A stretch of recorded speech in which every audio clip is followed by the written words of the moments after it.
ಕಾಲದಲ್ಲಿ ಉಪವಾಸ ಕಾಲದಲ್ಲಿ ಇದನ್ನು ಮಾಡಬೇಕಾ ಬೇಡವಾ, ಜನರ ಅಭಿಪ್ರಾಯ ಏನಾಗಿರ್ಬೋದು, ಜನರು ಏನಾದ್ರು ಅಂದ್ಕೊಂತಾರ.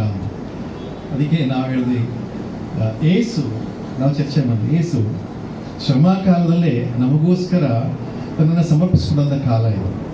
ಒಂದು ವೇಳೆ ಆತನ ಹೆಸರಿನಲ್ಲಿ ಆತನ ಸೇವೆಯನ್ನು ಲೋಕಕ್ಕೆ ಯಾಕೆ ಸಮರ್ಪಿಸಬಾರ್ದು ಅಲ್ಲ. ಈ ಶ್ರಮ ಕಾಲ ಜಗತ್ತಿಗೆ ಬಿಡುಗಡೆ ತರಲಿಕ್ಕೆ ತನ್ನ ಸಮರ್ಪಿಸಿಕೊಂಡಂಥ ಯೇಸುವಿನ ಕಾಲದಲ್ಲಿ ನಾವು ಸಹ ಲೋಕಕ್ಕೆ ಆ ಒಂದು ಭಾಗದ ಸೇವೆಯನ್ನು ಹಂಚಿಕೊಳ್ಳೋದಕ್ಕೆ ಪ್ರಯತ್ನ ಮಾಡೋದು ತಪ್ಪೇನಿಲ್ಲ. ಖಂಡಿತವಾಗಿ ಇದನ್ನು ಮಾಡ್ಬೋದು ಅಂತ ನಿರ್ಧಾರ ಮಾಡಿ ಅದಕ್ಕೆ ಹೆಜ್ಜೆ ಇಟ್ಟಿದ್ದೇವೆ.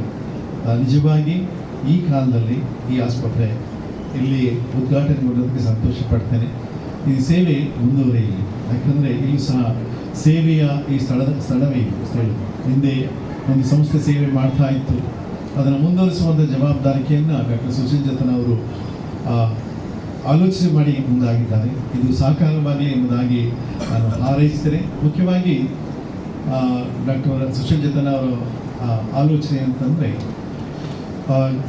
ಸೇವೆ ಕೇಂದ್ರದಲ್ಲಿ ಮಾತ್ರ ಅಲ್ಲ, ಅದು ಎಕ್ಸ್ಟೆಂಡ್ ಆಗಬೇಕು, ಅಂದರೆ ಮುಂದುವರಿಬೇಕು. ಆದರೆ ಅದು ಇತರ ಸ್ಥಳಗಳನ್ನು ಮುಟ್ಟಬೇಕು. ಕೇವಲ ಪಟ್ಟಣದಲ್ಲಿರುವವರಿಗೆ ಮಾತ್ರ ಅಲ್ಲ, ಗ್ರಾಮದಲ್ಲಿರುವವರು, ಅಸಹಾಯಕ ಸ್ಥಿತಿಯಲ್ಲಿ ಇರುವಂಥವರು, ಕಡಿಮೆ ಆದಾಯದಲ್ಲಿರುವಂಥ ಜನರಿಗೂ ಸಹ ಪರಿಪೂರ್ಣ ಆರೋಗ್ಯವನ್ನು ಕೊಡುವಂಥ ನಿಟ್ಟಿನಲ್ಲಿ ನಾವು ಸೇವೆಗೆ ಮುಂದಾಗಬೇಕು. ಒಂದು ವೇಳೆ ಹೊರಗೆ ಹೋಗಿ ಸೇವೆ ಮಾಡುವಂಥ ಒಂದು ದೊಡ್ಡ ಮನಸ್ಸಿನಲ್ಲಿ ಅವರು ಗ್ರಾಮಾಂತರದಲ್ಲಿ ಇಂಥ ಆರೋಗ್ಯ ಕೇಂದ್ರಗಳನ್ನು ಮಾಡಲಿಕ್ಕೆ ಮುಂದಾಗಿರೋದು ಸಂತೋಷದ ಸಂಗತಿ. ಒಂದು ವೇಳೆ ಇಂಥದ್ದು ಇನ್ನೂ ಹೆಚ್ಚು ಆಗಲಿಕ್ಕೆ ಉಂಟು. ಅದಕ್ಕಾಗಿ ಆಲೋಚನೆಗಳನ್ನು ಮಾಡ್ತಾ ಇದ್ದೇವೆ. ಎಲ್ಲೆಲ್ಲಿ ನಮ್ಮ ಸೇವೆಗಳು ನಿಂತು ಹೋಗಿದ್ದವು, ಅಲ್ಲಿ ಕಟ್ಟಡಗಳು ಇದ್ದವು, ಅಲ್ಲಿ ಒಂದೊಮ್ಮೆ ಈ ರೀತಿಯಾದಂಥ ಸೇವೆಯನ್ನು ಅಥವಾ ಸ್ವಚ್ಛತೆಯ ಸೇವೆಯನ್ನು ಮಾಡೋದ್ರ ಮೂಲಕ ಸಮಾಜಕ್ಕೆ ಅವಶ್ಯಕತೆ ಇರುವಂಥ ಸ್ಥಳದಲ್ಲಿ ಅದಕ್ಕೆ ಅವಕಾಶ ಮಾಡಿಕೊಡುವಂಥದ್ದು ನಮ್ಮ ಆದ್ಯತೆ ಆಗಲಿ ಅನ್ನುವಂಥದ್ದು.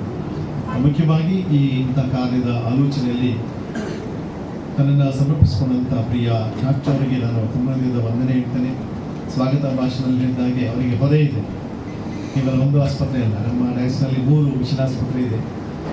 ಈಗಾಗಲೇ ಒಂದು ಆಸ್ಪತ್ರೆಯನ್ನು ಒಂದು ಓಡೋ ರೀತಿಯಲ್ಲಿ ಮಾಡಿದ್ದಾರೆ. ಅದು ಹೆಗ್ಗಳಿಕೆ. ನಾವೊಂದು ಕ್ಲಾಪ್ ಮಾಡೋಣ ಅವರಿಗಾಗಿ.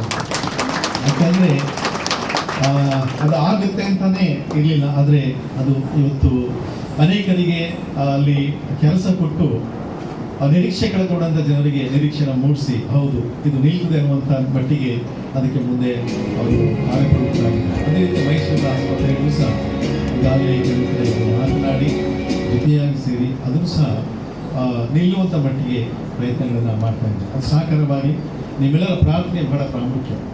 ಮುಖ್ಯವಾಗಿ ಕಟ್ಪಾಡಿಗೆ ಹೊಸತನವನ್ನು ಕೊಡುವಂಥ ದೃಷ್ಟಿಯಲ್ಲಿ ಇವತ್ತಿನ ಸಮಾಜದ ಅತಿ ಅವಶ್ಯಕ ಶಿಕ್ಷಣ ಮತ್ತು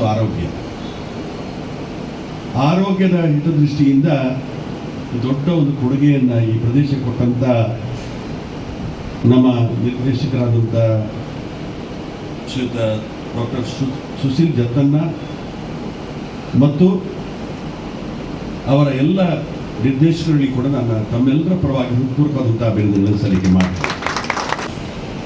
ಆದರೆ ಇವತ್ತು ಬಹಳಷ್ಟು ದುಬಾರಿ, ಕೈಗೆ ಎಟಕಲಿಕ್ಕೆ ಸಾಧ್ಯ ಇಲ್ಲದಂಥ ರೀತಿಯಲ್ಲಿ ಹಾಸ್ಪಿಟಲಿಗೆ ಹೋಗಿ ಹೊರಗಡೆ ಬರಬೇಕಾಗಿದ್ರೆ ಆಸ್ತಿ ಪಾಸ್ತಿ ಬಂಗಾರವನ್ನೆಲ್ಲ ಅಡವಿಟ್ಟು ಬರುವ